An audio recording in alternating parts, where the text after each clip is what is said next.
J'espère que tu vas bien. Merci d'être à l'écoute. Ça me touche énormément. Et aujourd'hui, j'ai un sujet qui, je suis convaincue, va vraiment t'aider. Parce qu'une grande partie d'entrepreneurs, de coachs, de consultants, de thérapeutes et compagnie vivent des insécurités, des doutes, des peurs, plus que jamais en cette fin d'année 2023. Aujourd'hui, je vais te partager quelles sont les 4 grandes motivations qui se cachent derrière l'intention d'achat de tes clients. Dans le fond, c'est quoi justement les 4 grandes raisons qui les poussent à acheter? Pourquoi j'ai décidé de te parler de ça? Écoute, c'est bien simple. Après avoir vécu, et je suis sûre que une grande majorité d'entre vous ont vécu ces années-là, après des années incroyables suite à la pandémie, parce qu'il faut le dire que justement, le web a vraiment pris son essor depuis ce moment-là, 2020, 2021, 2022, début 2023, ça a été vraiment des années prospères et exceptionnelles pour un grand nombre d'entrepreneurs, coachs, thérapeutes et compagnie. Cependant, je vais commencer par te partager quelles sont les nombreuses observations que j'ai pu faire en cours d'année et surtout dans les derniers mois de l'année 2023. Premièrement, j'ai remarqué un grand nombre d'entrepreneurs, coachs, consultants qui sont retournés sur le marché du travail, soit à temps partiel, soit à temps plein. Et pour différentes raisons. Pour certaines personnes, ils ont vu que, oh boy, avec la multiplication des offres sur le marché, avec la venue tellement rapide de l'intelligence artificielle, avec les changements qui sont en train de s'opérer sur le marché, aïe aïe, je ressens des doutes, j'ai peur, c'est incertain.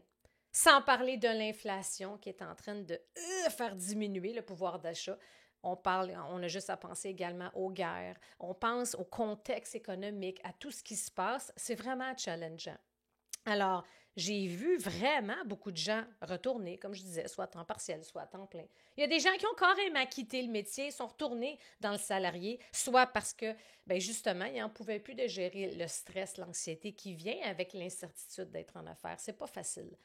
Et je sais aussi également, et j'ai entendu et vu et discuté avec de nombreuses personnes qui ne sont pas encore rendues là, mais justement, ils veulent tout faire pour éviter de se rendre là et d'être obligés de retourner dans le monde du salarié.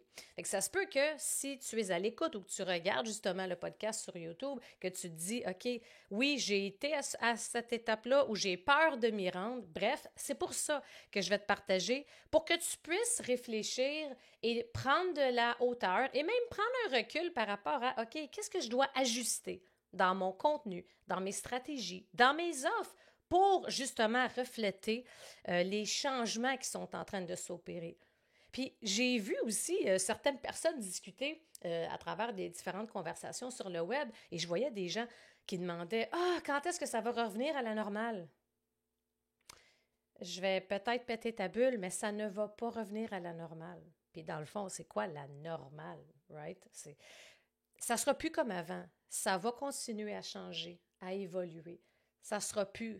On peut pas. Ça, c'est aussi. C'est comme un.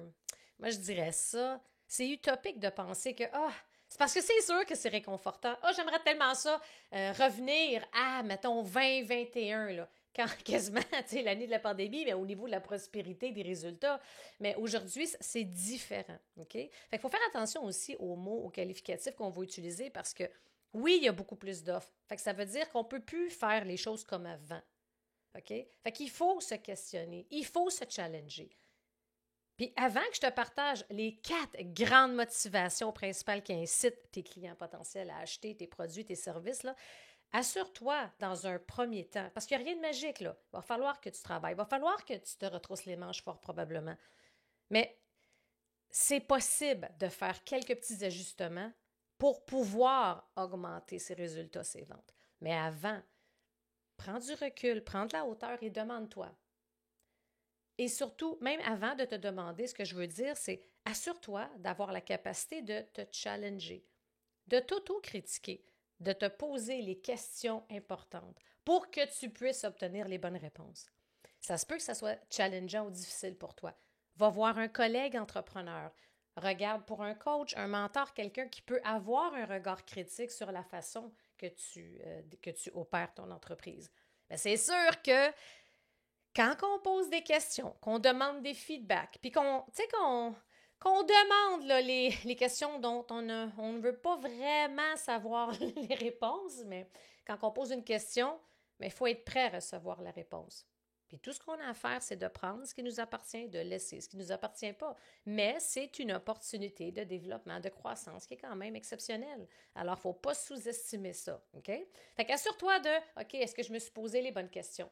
Est-ce que je sais ou est-ce que je devrais revoir, ajuster, peaufiner, bonifier mes offres, mon contenu, mon fonctionnement, ma façon de faire? Est-ce que je dois ajuster et changer mon modèle d'affaires actuel? Et la réponse est fort probablement oui, OK? Fait que ça aussi, je t'invite à écouter ou visionner justement. Dernièrement, j'ai fait un épisode sur comment optimiser, comment bâtir un modèle d'affaires légendaire. Un modèle d'affaires, pour qu'il fonctionne, il y a beaucoup d'aspects à prendre en considération et on néglige trop souvent cet aspect-là. Fait que, bref, j'y reviendrai un peu plus tard par rapport à ça. Donc, une fois que je me suis challengée, que je me suis posé les bonnes questions, à savoir, OK, c'est qu'est-ce que je fais de bien? Parce qu'il faut faire attention, là, je ne veux pas non plus qu'on s'autoflagelle, qu'on se tape sa tête. Je suis convaincue que pour une grande majorité d'entre vous, vous faites des choses exceptionnelles. Mais dans un marché compétitif, dans un marché justement où est-ce qu'on voit une multiplication des offres sans précédent, on n'a pas le choix de se réinventer. Puis ça ne veut pas dire de complètement mettre de côté ce que vous avez fait jusqu'à maintenant puis de développer autre chose. Ça veut dire, est-ce que j'ai toujours la bonne offre pour la bonne clientèle cible? Est-ce que je dois ajouter, rehausser de la valeur dans mon offre? Est-ce que je dois faire les choses différemment? Est-ce que je devrais ajuster, augmenter, diminuer, changer mes prix? Est-ce que je devrais viser d'autres marchés? Est-ce que je devrais peut-être offrir des services en présentiel ainsi que sur le web? Est-ce que je devrais regarder à opérer mon entreprise en mode hybride? Il y a beaucoup de questions à se poser. Mais une des premières choses que je vous invite à faire, c'est de réfléchir à ces 4 grandes motivations-là qui vont avoir un impact dans le pouvoir d'achat, justement, et qui va inciter vos clients potentiels à acheter et à passer à l'action. Et quand je vais vous les nommer à l'instant, demandez-vous, est-ce que mon contenu actuellement, là, que je crée, que je livre à travers mes médias sociaux, est-ce que je réponds à ces 4 grandes motivations-là? Fait que là, je vous le dépose là. Gardez ça en tête au fur et à mesure que vous allez entendre chacune des grandes motivations qui poussent vos clients potentiels à acheter. Numéro 1, l'émotion. Que ce soit une émotion négative ou bien une émotion positive, c'est un puissant déclencheur pour inciter votre clientèle cible à passer à l'action. Alors, prenez un recul. Prenez justement votre cellulaire, puis regardez juste pour le fun, là, à travers vos différents réseaux, dans vos vidéos, vos lives, vos textes écrits. Êtes-vous capable de repérer des moments où est-ce que vous allez justement que le but et l'intention du contenu en particulier, le but est de susciter une émotion, de provoquer même une émotion, positive, négative. OK? Alors ça, c'est important d'aller voir ça. Fait que souvent, l'émotion qu'on va voir en vente, tu sais, je pourrais te dire malheureusement, parce qu'il y en a trop, mais c'est souvent la peur du manque. Veux pas, c'est une stratégie marketing d'aller provoquer une émotion que la personne va sentir comme hey, j'ai peur de passer à côté de quelque chose. C'est ce qu'on voit beaucoup. Il y a des émotions, c'est ça où ce qu'on va avoir un peu plus d'effets négatifs, de la tension, des approches culpabilisantes. Ça marche. Ça fonctionne, mais beaucoup à court terme. Les émotions positives, c'est à travers notre contenu, est-ce qu'on est en mesure de mettre la personne dans un contexte X ou de la faire visualiser? Imagine ce que pourrait être ta vie. Imagine si tu travailles sur ABC, qu'est-ce que ça pourrait faire? Imagine si tu réussissais X, Y, Z. T'sais? Fait qu'au niveau de l'émotion, on a des émotions positives, on a des émotions négatives. Et porte attention, là. Prends ton cellulaire, regarde, juste pour voir à quelle fréquence tu es capable de détecter une émotion, même dans le contenu de gens que tu suis, dans le contenu de tes clients, dans ton contenu, dans des contenus en général. Et on voit qu'il y en a quand même beaucoup. C'est plus négatif souvent parce que souvent, ça incite la personne à passer à l'action rapidement. Mais je t'invite à de retrousser les manches et à essayer de miser sur des émotions positives. Fait que souvent, l'émotion, c'est comment, la question à se poser, c'est comment j'ai envie de faire vivre mon client potentiel, mon client cible. Alors, comment je peux le mettre de l'avant? Comment je peux toucher? Puis ça, c'est sûr que pour réussir ça, il faut être à l'écoute. Il faut savoir ce que sa clientèle cible pense. Il faut savoir ce que sa clientèle cible aspire. C'est quoi ses désirs, ses aspirations, c'est quoi ses rêves. Et là, de développer du contenu qui va toucher à ça, qui va faire en sorte que la personne va ressentir quelque chose. Et bien souvent, une des approches les plus efficaces, c'est le storytelling. On va raconter son histoire. Mais il ne faut pas oublier que quand on raconte son histoire, it's always about them. Fait que comment je peux faire en sorte que mon histoire devienne leur histoire? OK? Fait que ça pourrait même être un épisode au complet juste là-dessus. Hein? Fait que je mets ça dans un tiroir de mon cerveau pour faire ça ultérieurement. On va aller sur le deuxième. Et ça, c'est vraiment un puissant moteur qui fait en sorte que les gens vont acheter très rapidement. Moi, je l'appelle le fixe. Get it fix. Alors, comment, justement, à travers mon contenu, et ça a un lien avec la conversion à la vente parce que c'est beaucoup plus direct, c'est comment mon produit, mon service va régler immédiatement un problème que j'ai là. OK? Fait que ça, c'est vraiment du court terme, c'est rapide. Alors, dans mon contenu, par exemple, hey, chère communauté, j'ai enregistrer une vidéo, OK, de quelques minutes, peu importe. J'ai enregistré une vidéo là, qui va t'aider en un claquement de doigts de passer d'un état X à un état Y. Fait que si tu as cette problématique-là, je t'invite à la visionner et tu vas voir, ça va vraiment t'aider. C'est clair que ça va avoir un impact, right? Fait que quand on pense à ça, c'est que, OK, là, j'ai une situation, j'ai un problème, j'ai une douleur, j'ai une souffrance. Mais ça, c'est souvent quelque chose qui est fort, là, qui nous empêche quasiment de dormir. Et dans ce temps-là, ça nous habite constamment. Fait qu'on retient que le point 2, une des motivations à passer à l'achat immédiatement, c'est du court, c'est du concis, c'est du précis. Fait que là, mon rôle, moi, en tant qu'entrepreneur, coach, thérapeute, c'est de fixer le problème. Comment je peux fixer le problème? Comment je peux tout de suite diminuer la douleur de ma clientèle cible? Comment je peux diminuer sa souffrance? Comment je peux l'aider à passer au travers le défi qu'elle vit en ce moment? Et qu'on s'entend, peu importe le marché, peu importe ce que tu fais, bien, c'est sûr que ça va dépendre. Mais tu comprends le principe, là. Court terme, qu'est-ce que je peux régler? Demande-toi à l'instant, OK, c'est quoi le top 3 des défis, enjeux, souffrances, douleurs très vives que ma clientèle cible vit? Et après, je me demande, par rapport à ce que j'offre comme produit-service, c'est quoi? Quel est l'aspect, la technique, l'outil, la solution que je peux prendre et offrir de façon rapide? Fait qu'on ne parle pas nécessairement de là, dans ce cas-ci, d'avoir toute la grosse page de vente, le funnel, etc. Là, c'est du quick fix. Fait que ça se peut que, hey, moi, je veux augmenter dans mon acquisition de trafic, de leads. Alors, je peux faire un petit vidéo, un guide, ça peut être un atelier, un live. Hey, voici, si tu vis telle problématique, j'ai fait X, j'ai ça à t'offrir, procure-toi-le. Ça peut être aussi pour des petites offres. Cette approche-là, ça va être moins efficace pour un gros programme qui comporte mille et une choses. Mais tu vas voir que ça, là, quand c'est du quick win, c'est extrêmement puissant. Numéro 3, prévention. Comment prévenir? Et là, à la fin 2023, OK? Puis basé avec ce que je te mentionnais au début de l'épisode, là, on est dans un mode là, que la majorité des gens veulent garder leurs acquis. As-tu l'impression? Est-ce que tu sens ça? Est-ce que tu vis ça? Moi, en ce moment, là, je suis en mode, je le sens, là, qu'il y a eu un petit shift versus depuis le début, je me suis lancée en entrepreneuriat en 2018. C'est croissance, hyper croissance, hyper croissance, hyper croissance. Ah, là, je me sens plus en mode, en 2023, j'ai remarqué, je me suis aussi observée et je suis en mode stabilisation, consolidation des acquis, là. Fait que ça, il faut faire attention. C'est un mécanisme qui est automatique. Puis ça vient beaucoup de mon passé, ma vingtaine d'années dans les grandes entreprises. Fait que là, je m'a consolidé tout ce qui est là pour être sûr de ne pas perdre aucun acquis. Il faut faire attention, il faut être vigilant. C'est bon.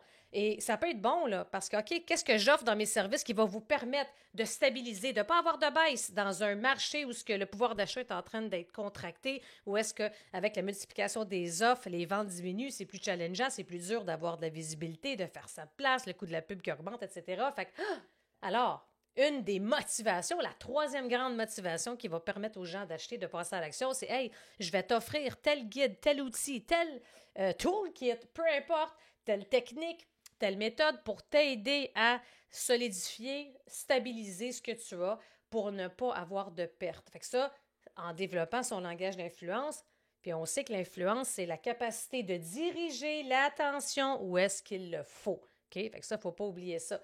Alors, c'est pas pour toutes, je dirais, c'est pas pour tous les types de segments de marché, pour toutes les industries, c'est différent. Ça s'applique à certains marchés plus que d'autres. Versus que les deux premières, justement, que je vous ai partagées, les deux premières motivations, bien, l'émotion, puis d'apporter un quick fix à un problème vif, mais souvent à court terme, ça touche la majorité, justement, des marchés.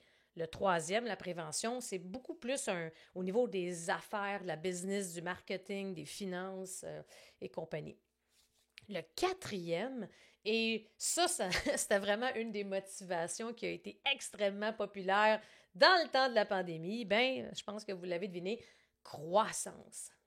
Qu'en est-il de mes aspirations, mes rêves, mes ambitions de croissance? Ça, c'est un aspect qui est extrêmement puissant. C'est un puissant accélérateur. Et moi, c'est ça que souvent, c'est ma motivation principale à acheter. Je veux aller vite, je suis pressée, je suis en hypercroissance. Selon où est-ce que j'en suis, selon mon background, selon mon expertise. Où est-ce que je peux adhérer, là? Qu'est-ce que je peux faire justement pour accélérer ma croissance? Alors souvent, ça va être des offres un peu plus de haut niveau. Souvent des types de mastermind, des clés en main, des ateliers, des séminaires haut de gamme. Parce que, mais en général, mais ça ne veut pas dire que c'est nécessairement des offres qui se situent au-dessus, justement, à la fin plutôt de notre échelle de valeur, mais ça va avoir comme objectif la croissance, le développement, l'accélération, l'empuissancement, si on veut. Fait que si on prend justement un pas de recul et qu'on regarde ces 4 grandes motivations-là, les questions que tu dois te poser maintenant, c'est que, OK, c'est quoi la première? L'émotion, le quick fix, la prévention et la croissance, l'accélérateur. Si on regarde, justement, prends le temps de regarder ton contenu. Est-ce que majoritairement, peu importe l'objectif de ton contenu, pour certains contenus, ça va être « Ah, je veux que les gens me découvrent ». Ou bien, je fais de l'acquisition de trafic de leads. Ou bien, j'ai une petite offre, j'ai une offre, voici comment je veux amener les gens vers moi. Fait que le but, bien, une fois qu'on sait que ça, c'est 4 grandes motivations qui vont inciter ton client cible à acheter tes produits et services, je t'invite, OK? Je t'invite vraiment à revoir ton contenu et à garder ça en tête pour que tu puisses, OK, je regarde ces 4 points-là, comment je peux ajuster, peaufiner mon contenu pour refléter ces 4 grandes motivations-là. Et ce qui est super, c'est que ça, on va dire, c'est le noyau. Les 4, justement, grandes motivations que je t'ai partagées, c'est souvent le noyau de ton texte écrit ou de ton vidéo, de ton contenu. Là, ce que tu vas faire, c'est que tu vas aller ajouter une introduction. Fait, comment tu vas les amener dans le vif du sujet? La meilleure façon, c'est de commencer avec une statistique. Ou bien, moi, ce que j'adore, c'est j'ai pu observer, comme je vous ai dit au début du podcast, au cours des derniers mois, j'ai pu observer X, Y, Z. Fait que ça, quand on dit, par exemple, dans l'exemple que je donnais, j'ai pu observer qu'il y a un grand nombre d'entrepreneurs, coachs, thérapeutes qui sont retournés dans le monde du travail, soit à temps plein, soit à temps partiel. J'ai remarqué que les gens vivent plus d'anxiété, de doute, etc. Et ça, j'ai pu l'observer au cours de plusieurs discussions que j'ai eues avec des collègues, des amis, des clients. Ce qui fait en sorte que, puis là, j'arrive à le cœur du contenu, puis je vais choisir un des 4, 2, 3, 4. On peut avoir les 4 dedans, mais c'est plus rare, là, mais je vous dirais qu'on peut très bien avoir 2, 3 points. Mais au minimum 2, ça peut être très puissant. Exemple, l'émotion, le quick fix. Fait que souvent, ça, les deux ensemble, c'est très puissant.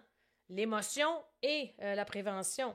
Ça, c'est plutôt l'émotion, la croissance. Fait que c'est de voir un petit peu comment procéder. Fait qu'une fois que j'ai fait ma mise en scène, comme j'aime dire, je parle, je partage un ou plusieurs des grandes motivations et là, je finis avec, OK, où est-ce que je désire diriger mon client cible?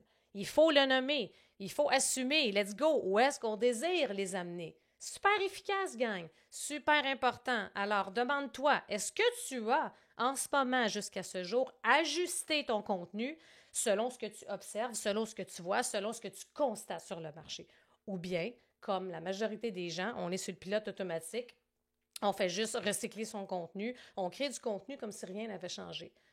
Puis demande-toi là, je te challenge là, à regarder le tout, à te poser la question parce que honnêtement, même pour moi, avant, tu sais, c'est des choses comme hey, j'ai ajusté un peu, mais est-ce que j'ai ajusté assez? Puis à l'automne, suite à mon dernier gros lancement avec les gens qui a été un super succès, mais qui a été plus challengeant quand même parce que au début, j'avais pas assez ajusté en prenant compte, en revenant à hey, c'est quoi les observations du marché? Quelles sont les tendances? Qu'est-ce qui a changé?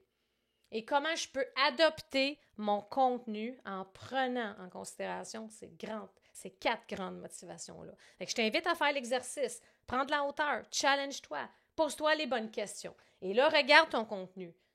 Premièrement, est-ce que tu l'as ajusté avec ce qui se passe? Deuxièmement, est-ce que tu as une de ces 4 motivations-là dedans? Et tu vas voir que l'exercice risque de vraiment être positif. Je suis convaincue que tu vas t'amuser avec ça. Et ça se peut que pour certains, la réponse ne vienne pas automatique en claquant des doigts. Il va falloir que tu fasses un peu de recherche, que tu regardes, que tu lis, que tu poses des questions. Mais je te garantis que ça va être bénéfique pour les résultats à venir. Puis oublie pas, c'est quoi ta mise en scène en haut?